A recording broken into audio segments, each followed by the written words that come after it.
le partenariat avec la SAQ pour l'événement, mais aussi pour les artistes, pour le public, tout ça. Oui, c'est sûr que le partenariat avec la SAQ, c'est vraiment un partenaire majeur au festif. Là. On a une bonne somme de sous qu'on peut dépenser à la SAQ de Baie-Saint-Paul en produits Origine Québec, fait que produits uniquement québécois. Donc, c'est ça. En bonifiant la commandite, nous, ça nous permet d'acheter encore plus de produits québécois à la SAQ de Baie-Saint-Paul. Tu sais, c'est vraiment, donc, vraiment une roue qui tourne. Là. C'est vraiment intéressant pour nous de pouvoir aussi sauver tous ces sous-là d'achat d'alcool, que ce soit pour les loges, que ce soit pour nos 2 bistrots SAQ, puis maintenant aussi avec les produits faibles en alcool, bien, c'est vraiment super. Là. On peut vraiment bonifier notre offre de faibles en alcool grâce à SAQ aussi. Donc la SAQ couvre toutes les dépenses en termes d'alcool pour vous fournir ces...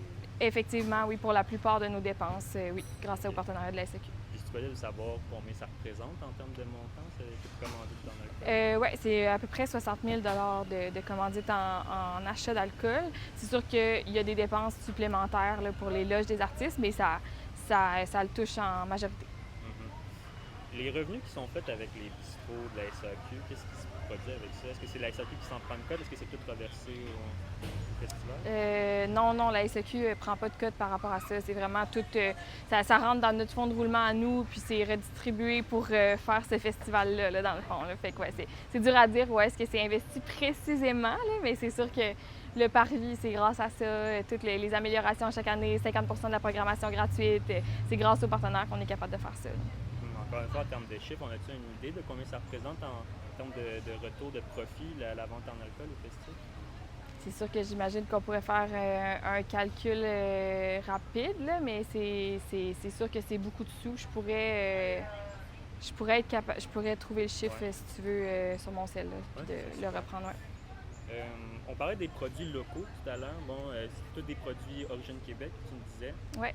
dans les bistrots. C'est vrai que pour le festif, c'est important aussi de mettre de l'avant les producteurs de la région. Est-ce que c'est une demande du festif d'en mettre aussi, de les mettre de l'avant dans les bistrots de la SAQ? Dans les dernières années, il y avait comme des pop-up drinks avec des drinks du jour, avec des drinks...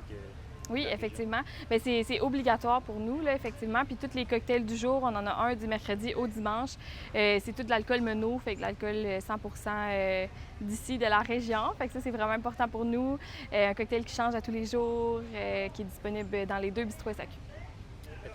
Est-ce que ça a été difficile d'embarquer la SAQ dans cette idée-là, non? Non, pas du tout. Là, vraiment, sont super collaborateurs là, pour toutes les idées du festif. Puis là, d'ailleurs, cette année, ils nous ont fait l'honneur d'avoir un 2e bistrot SAQ pour le Petit Parvis.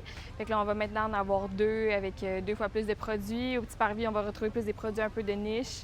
Puis ici, un petit peu plus de produits grand public. Fait que c'est vraiment le fun de pouvoir... de pouvoir un peu aller plus loin avec la SAQ aussi à chaque année. Là. Fait que oui, c'est vraiment super. Qu'est-ce que tu entends par aller plus loin?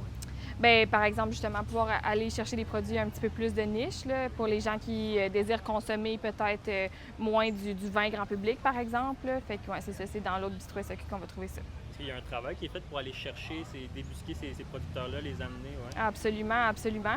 Puis c'est sûr que c'est pas évident non plus parce qu'il faut trouver des producteurs d'origine Québec, mais qui vendent à la SAQ. Là, puis pour vendre à la SAQ, il faut quand même produire beaucoup. Fait que c'est quand même un gros travail, là, ça paraît pas, mais de trouver le bon producteur pour les bistrots SAQ qui produit en assez grande quantité, c'est quand même relativement un travail de fond. Là, ouais. C'est un travail qui est fait par l'équipe du festival. Exactement, oui, exactement. On réussit souvent aussi à avoir une commandite sur les produits de leur côté aussi, fait que c'est comme une double commandite, c'est vraiment le fun pour réussir à qu'il en reste plus là, dans nos poches à la fin. Est-ce qu'il y en a des producteurs qui vous approchent directement pour vendre à travers Il y en a effectivement. Si c'est un produit qui se vend dans la région, on ne va pas aller de l'avant avec les autres producteurs. Donc, par exemple, un producteur de gin qui n'est pas de la région, bien, c'est sûr qu'on n'ira pas de l'avant considérant qu'on a Menot ici. OK. Pour moi, ça fait quand même le tour. Excellent.